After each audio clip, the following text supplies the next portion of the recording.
AIMIM के राष्ट्रीय अध्यक्ष अवैसी साहब काराकाट लोकसभा के हजरगंज पहुंचे, जहां पर काराकाट से चुनाव लड़ रही प्रियंका चौधरी के सपोर्ट में उन्होंने लोगों को मतदान करने का आह्वान किया।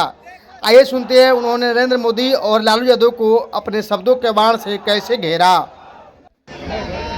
कि आपने क्या किया काराकाट के इस पार्लियामेंट क्षेत्र के लिए, और आप जानते हैं कि जितने हमारी बहन के खिलाफ कैंडिडेट है उनका एक का भी ताल्लुक काराकाट से नहीं है। बाहर से आकर मुकाबला कर रहे हैं और इल्जाम मजलिस इत्तेहादुल मुस्लिमीन पर लगा रहे हैं। कोविड के जमाने में कई यहाँ के युवा दूर दूर से पैदल चलकर काराकाट को वापिस आए। ट्रेन बसेस नहीं थी, और जब कोविड की दूसरी वेव हुई, अस्पताल नहीं था। ऐसे वक्त पर हमारी बहन प्रियंका ने अपने घर को अस्पताल में तब्दील किया। आप बताइए, आज जो हमारी बहन के खिलाफ जितने कैंडिडेट हैं, क्या वो आपको कोविड के दौरान नजर आए? नजर नहीं आए।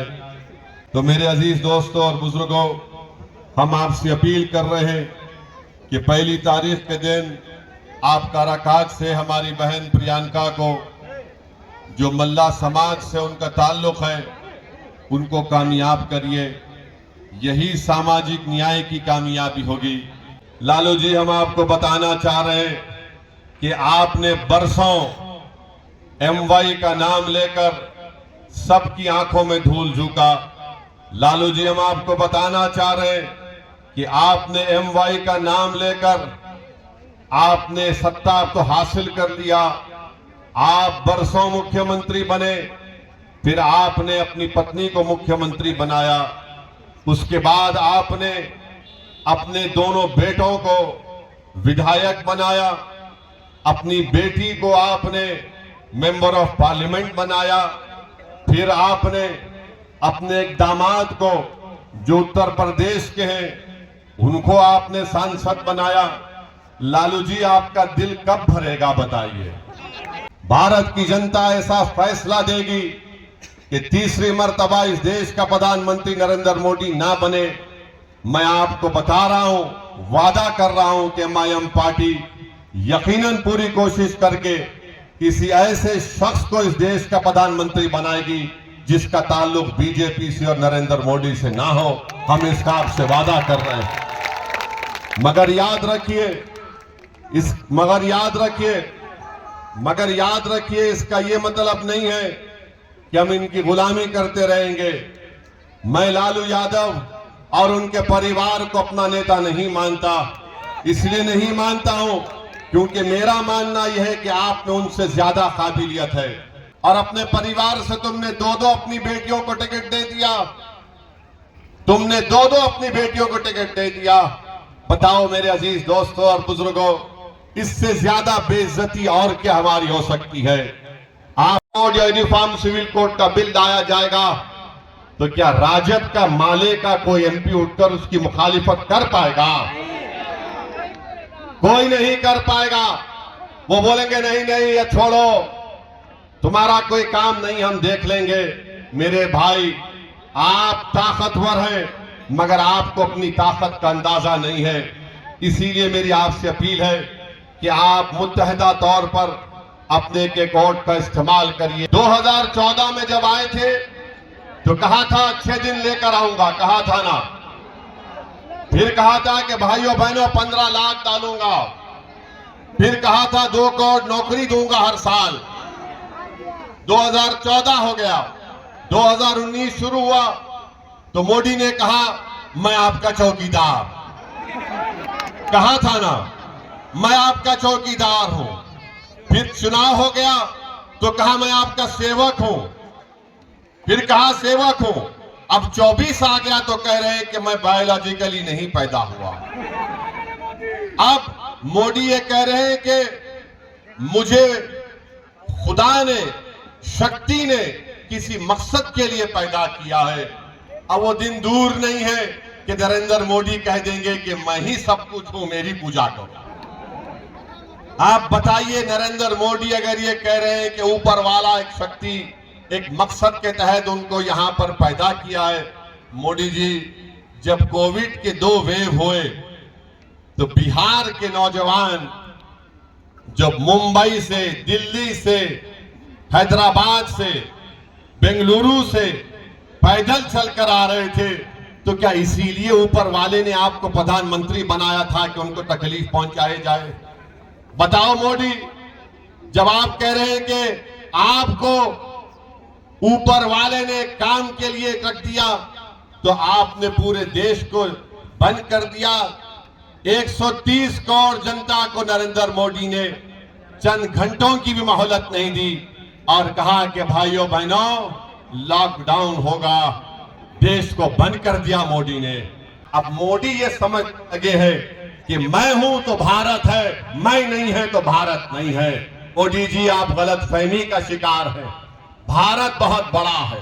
और मोदी जी, एक बात को सुन लीजिए, ये जमीन और आसमान को बनाने वाला खुदा है। आसमान, ये जो आसमान है मोदी जी, इसको जो शामियाना बनाने वाले का नाम खुदा है। बारिश को बरसाने वाला खुदा है, खाना खिलाने वाला खुदा है, सारी मखलूक को पैदा करने वाला खुदा है। मोदी जी, आप और हम सिर्फ एक खिलौना है खुदा के सामने। आप वजीर आजम, प्रधानमंत्री रहकर मुजरा कहेंगे, फिर महिलाओं का सम्मान आप कैसे करेंगे? मोदी जी बताइए आप। और देश का प्रधानमंत्री कहता है कि भारत के मुसलमान घुसपैठी है।